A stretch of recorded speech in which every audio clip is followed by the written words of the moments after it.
Malangnya Herman, niat hati ingin kembalikan HP milik dokter, justru dituduh mencuri.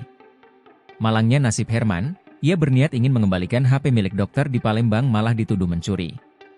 Herman diketahui bekerja sebagai karyawan toko pempek selama 15 tahun lamanya. Dalam keterangannya usai Herman dituduh mencuri oleh oknum dokter di Palembang, ia menangis karena merasa dipermalukan oleh oknum dokter tersebut.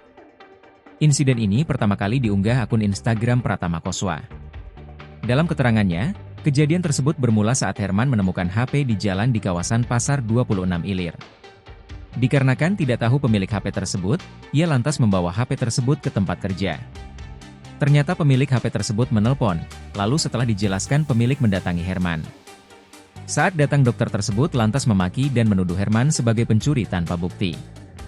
Berniat ingin mengembalikan HP tersebut, Herman malah mendapatkan cacian dari oknum dokter di puskesmas di Palembang.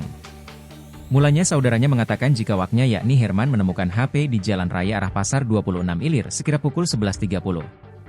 Tak tahu siapa pemilik HP tersebut, Herman berinisiatif untuk membawa HP tersebut di tempat kerjanya dengan meminta bantuan pegawai lain untuk mengangkat telepon dari pemilik HP. Hal ini karena diketahui Herman tak begitu mengetahui cara menggunakan iPhone. Saat HP diangkat dijelaskan bahwa HP tersebut ditemukan oleh Herman, kemudian pukul 12.04 pemilik HP datang dan langsung menuduh Herman sebagai pencuri padahal tidak ada bukti.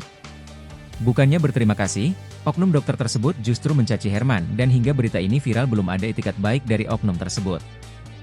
Dikonfirmasi terpisah, anggota DPRD Kota Palembang MGS Haji Syaiful Patli membenarkan jika ada yang menjapri, DM, atas kasus tersebut.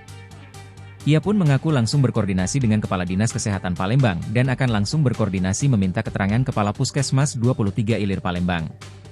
Kami menunggu hasil dari Kadis dari penjelasan Kepala Puskesmas terkait hal tersebut, terangnya. Syaiful berharap permasalahan ini tidak semakin melebar dan bisa diselesaikan secara kekeluargaan.